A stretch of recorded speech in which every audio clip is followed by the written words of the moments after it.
Assalamu alaikum bandiraɓe heɗiɓe. Amin calmina on e inde Allah joom jam o, jiɗɗo yimɓe fof nana te jaɓa lawol peewal ngol o lelnigol beele ina mbawa dañdude e makko jam celluɗo ha abada. Amin beltino feewi e ko min mbawi artude jokkande on yewtere mon lawol peewal. Ha joni jangaten ko e Tawreta. No gandirɗon ɗum ni, Tawreta woni deftere adinde e bindi annabaɓe ɗi. Ande waɗi pecce 5. Feccere adine nde wiyete ko lasli. E yewtere men ɓennude nde en gasnino jangde men e deftere lasli he. Hande noon en ganniyima nadde e feccere ɗimmere wonde e Tawreta wiyetende Fergo. Deftere Fergo nde ina waɗi darol belgol, kawningol, patugol eno Allah dandiri bani Israila en e maccugagu to leydi Misra. Kono hade men nadde e deftere Fergo nde, deftoɗen ko jangunoɗen e deftere adinde e bindi ceniɗi ɗi. E gonga eɗen poti andude deftere lasli nde, sabu ko kayre woni ngorondi ndi Allah waɗi beele eɗen mbawa nande e gonɗinde defte goɗɗe dewɗe hen ɗe annabaɓe ɓe bindi.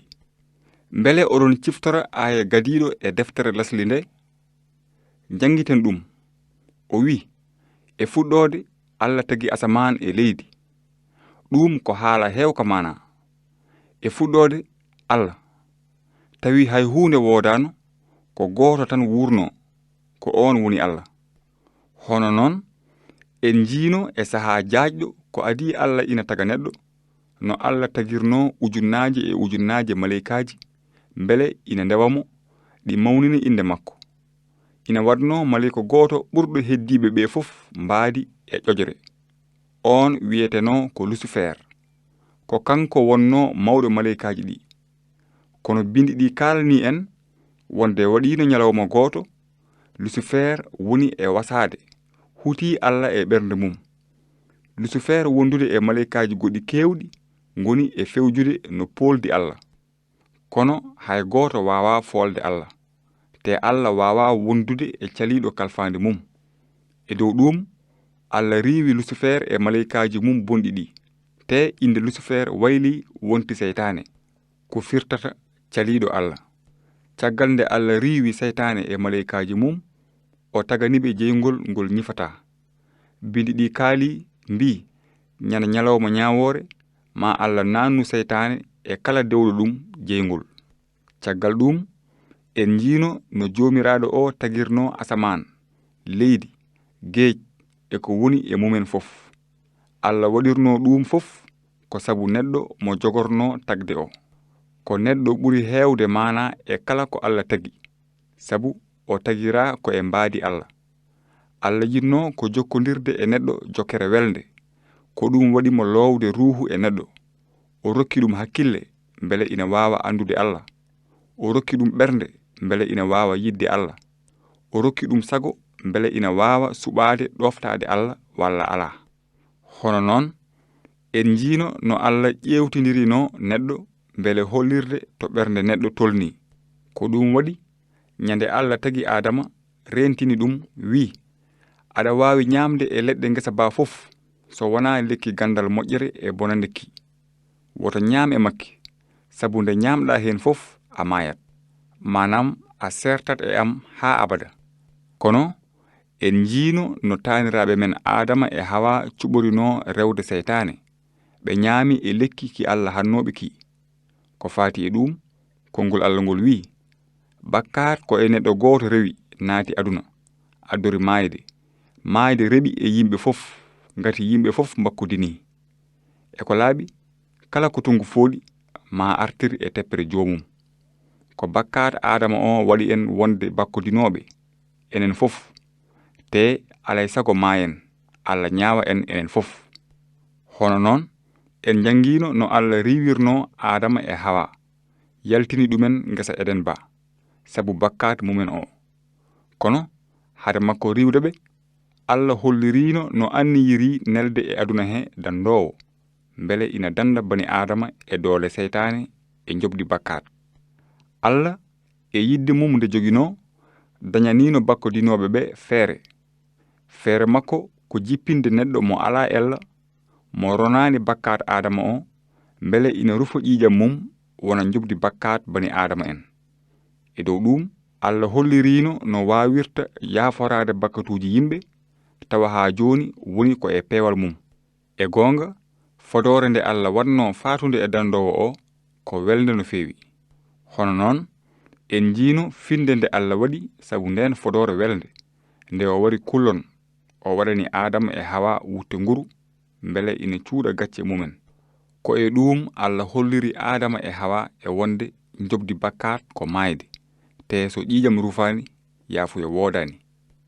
Caggal ɗum en jangino ko faati e ɓiɓɓe ɗiɗo Adama adiɓe ɓe hono Kayin e Abel. En jiino no Abel rokkirno Allah dammuli ɗi ngala ella mbele ina gona annama dandowo jogornoɗo arde e aduna he ma yana bakko dinoɓe ɓe. Kono Kayin kañum yinno ko ɓattirade Allah feere mum. O addani Allah ko remno. Bindi ɗi mbi jomiraɗo o jaɓani Abel e sadak mum kono o jaɓanani Kayin e sadak mum. Holko waɗi Allah jaɓanani Kayin e sadak mum? Sabu lawol Allah wiyani jobdi bakkat ko golle moƴƴe. Ngol wi ko jobdi bakkat ko mayde te so ƴiƴam rufani yafuya wodani. Allah wajinoma Kayin mbele ina wajto hoore mum jaɓa lawol ngol Allah waɗi ngol. Kono Kayin waɗani so wona segde e warde Abel miñum o. Hono noon en jiino wonde ko ɓuri hewde e bani Adama en ndewi ko e teppere Kayin. Nde garɗen e jamanu Nuhu bindi ɗi mbi jomiraɗo o yi bonande yimɓe ina mawni no feewi e dow leydi. O yi kadi miijoji ɓerɗe maɓɓe fof paytan ñalawma fof ko e bonande. Ko sabu bonande ɓernde neɗɗo Allah fodirno addude ilam ɗufan mbele ina momta bakko dinoɓe ɓe. E on jamanu gadano ko Nuhu tan gonɗinno Allah. Ko ɗum waɗi Allah wiidemo yo fewnu laana mawka jogornoka wonde daɗirka wonande kala jolɗo hen. Allah muñanino bakko dinoɓe ɓe saha juɗɗo tawi Nuhu ina seha laana ka. Kono hay goto wajtaki hoore mum ha joli e laana he so wona Nuhu e ɓesgu mum. Nuhu dañno ko sukaɓe tato Sem, Hama e Yafasa. Waɗino gorko goto iwdi Sem biyetenoɗo Ibrahima. En jangino no Allah noddirno Ibrahima mbele ina yalta galle baba mum yaha leydi Kanan. Allah anninoma wadde e makko leñol kesol ɗo anna baɓe ɓe e dandowo aduna o jogori yaltude. Ko ɗum wanno Allah haaldude e Ibrahima wi ɗum mami wat e ma barke ma barkinire leƴƴi aduna ɗi fof. Hono noon Ibrahima e nayewu mum jibini Isaga e fodore Allah. Isaga jibini Yakuba. Yakuba mo Allah inniri Israila jibini ɓiɓɓe worɓe 12. Ko ɓeen ɓiɓɓe Yakuba 12 cosi leñol kesol ngol Allah fodatno Ibrahima. Ɗum woni leñol bani Israila en.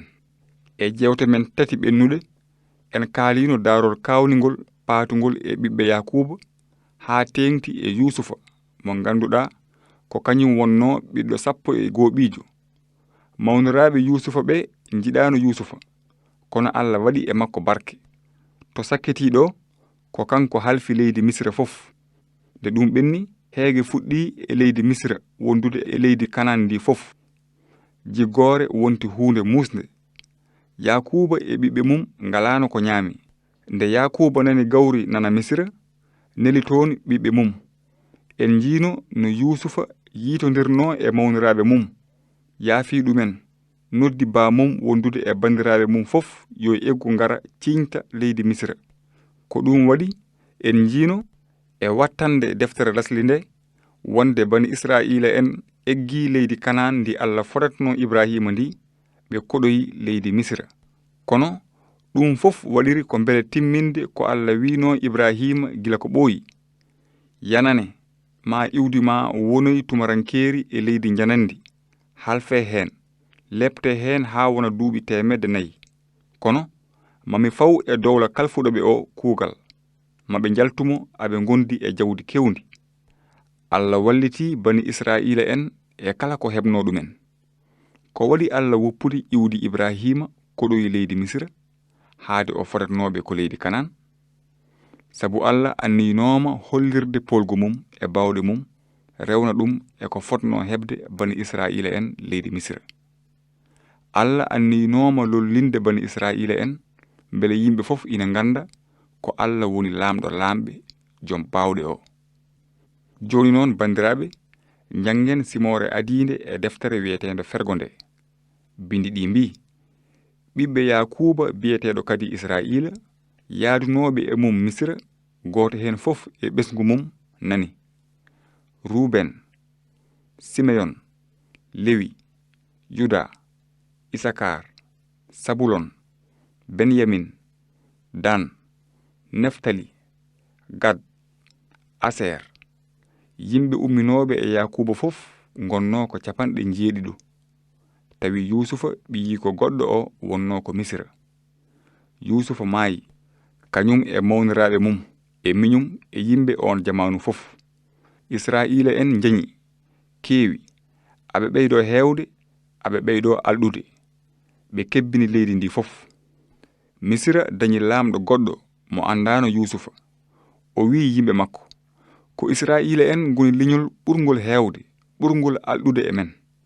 Gonen ƴoƴɓe e jeese mabɓe, kaɗen ɓe ɓeydade, beele so tawi konu dawi, woto ɓe jantoyde e añɓe men, ɓe kaɓa e men, ɓe jalta leydi ndi. Mawɓe liggeyaji pawa e dow mabɓe, ina ligginaɓe alay sago, beele ina tampiniraɓe liggeyaji musɗi. Ko noon ɓe mahiri cahe Pitom e Ramses, beele ina gonta paabi Firawna. Misranaɓe ina ɓeydo leptudeɓe tan, aɓe ɓeydo heewde, aɓe ɓeydo yañde. Misranaɓe ɓe kuli Israila en ɓe, ɓe mbaɗi ɓe e kalfandi bondi, ɓe kanni gurdam mabɓe sabu liggeyaji cattuɗi, liggeyaji ɓakke, tuufeeje e liggeyaji gese. Aɓe pawatno e mabɓe ɗin liggeyaji fof, tawa ɓe jurmotako ɓe. Lamɗo Misra haaldi e rewɓe ngarwinoɓe Barahuta en. Hen goto ina wiye Sifra, oya ina wiye Puwa. O wiɓe: so tawi oɗon balla rewɓe Barahuta en e jibingol, so on jii aɓe jibina gorko, mbare ɗum. So tawi ko debbo, goppe wuura. Kono rewɓe ngarwinoɓe ɓe kuli Allah. Ɓe mbaɗani ko lamɗo Misra o wiɓe ko. Ɓe goppi sukaɓe ɓe nguuri. Lamɗo Misra o nodditi rewɓe ngarwinoɓe ɓe, wi ɗumen: holko waɗi on mbaɗani ko mbinomi on ko? Goppuɗon sukaɓe worɓe ɓe nguuri? Rewɓe ngarwinoɓe ɓe njaabi Firawna mbi ɗum: rewɓe Barahuta en mbayani no rewɓe Misra mbayni, koɓe yimɓe timmuɓe, ɓe jibintu hade debbo ngarwinowo o arde. Allah waɗi moƴƴere mum e rewɓe ngarwinoɓe ɓe. Leñol ngol yeñi, sembolini no feewi. Nde wonno rewɓe ngarwinoɓe ɓe kulino Allah, Allah waɗi e galleji mabɓe barke.